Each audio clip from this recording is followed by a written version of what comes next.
अध्यक्ष छ नि त्यो मेन अध्यक्ष आउनु पर्यो। हामी अघिदेखि बिहानदेखि बाटोमा बसेर हामीले यत्रो गरे नि, तिनीहरू पनि बाटोमा आएर त्यो दुःख हेरोस् न, बाटोमा बसेर त्यो माग्दा पुरा भएन भने के हुन्छ भनेर बाटोमा आउनु पर्यो। त्यसलाई यहाँ आएर कुरा गर्नु पर्यो। यहाँ आएर कुरा गरेर अनि हाम्रो जुन जुन इक्टा छ एउटा इक्टा होइन नि त, यहाँ सब पनि इक्वेल हो नि त। त्यो ब्याचलरको होस् कि त्यो 11को होस् कि त्यो 12को होस् कि त्यो 8को होस् कि त्यो 9को होस्, हो नि, सबको इक्वल हो नि त, सबको हो नि त कलेज स्कुल। सबको अगाडि आएर वार्ता गर्नु पर्यो। हाम्रो के कस्तो माग छ, कलेजमा के कस्तो व्यवस्थित चाहियो, यो समिति त हामीलाई चाहिँदैन। यो समिति त अब हामीलाई चाहिँदैन। सबै चेन्ज हुनु पर्यो, समिति चेन्ज हुनु पर्यो। अध्यक्ष जबसम्म आउँदैन हाम्रो यो आन्दोलन जारी हुन्छ। दलकेसम्म गर्नुपर्छ, हामीले गर्छौँ, हामी पछाडि हट्दैनौँ। यो हाम्रो न्यायको लागि। हाम्रो आज इक्जामको नोटिस गर्यो होइन, नोटिस हाम्रो इक्जामको नोटिस हालेको थियो, आज छ भनेर इक्जाम गर्न बोलायो अनि इक्जाम लिएन। सुरुमा चाहिँ त्यसको कारण भएको, पछि लेडिज पुलिस नहुँदा केटीहरूलाई हात लागेको छ जेन्ट्स पुलिसले। त्यो कहिलेको संविधानमा छ? स्टुडेन्टहरूलाई लौरोले हिर्काएको छ, लाठीचार्ज भएको छ, त कहिलेको संविधानमा छैन नि। बरु हामीलाई थुन्डामा लाग्नु कि जे गर्नु कि मारिदिनु कि या त्यो बाँधेर राख्नु कि हाम्रो यो आन्दोलन जारी गर्छौँ। एक्लै भए नि गर्छौँ सर, तर हाम्रो यो आन्दोलन जारी हुन्छ। अध्यक्षले यहाँ आउनै पर्छ, नभए हामी मान्दैनौँ। यसपालि अध्यक्षले आउनु पर्छ। सिनियरहरू त अहिले सिडिओ कार्यालयमा बसेर सर त कोही वार्ता गर्न गएको होइन। हामीमा आफैमा युनिटी छैन क्या छ। पहिला कुरा भन्दा हाम्रो आफ्नै युनिटी छैन। त्यो सिनियरहरू वार्ता गर्ने जाने बेला तपाईँहरूमा एकता हुनुपर्ने नि त हो।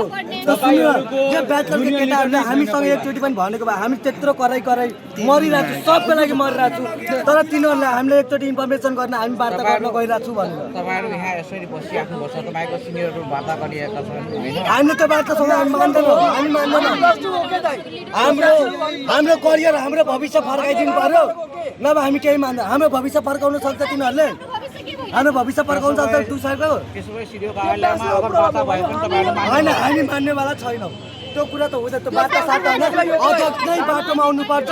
प्रशासनले जसले लेडिजलाई हात हाल्यो त्यो प्रशासनमाथि कारवाही हुनुपर्छ। लेडिज पुलिस नहुँदा हामीले वार्निङ पनि दिएको, हात लाउन पाउँदैन भन्दा जबरजस्ती हात लगाएको छ जेन्ट्स पुलिसले।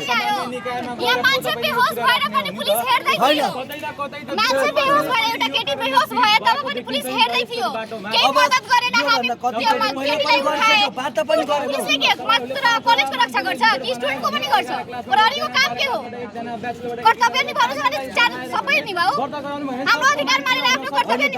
तपाईँको भनेको कुरा हामी माने, तर यो 5 जनाको मात्र समस्या हो त।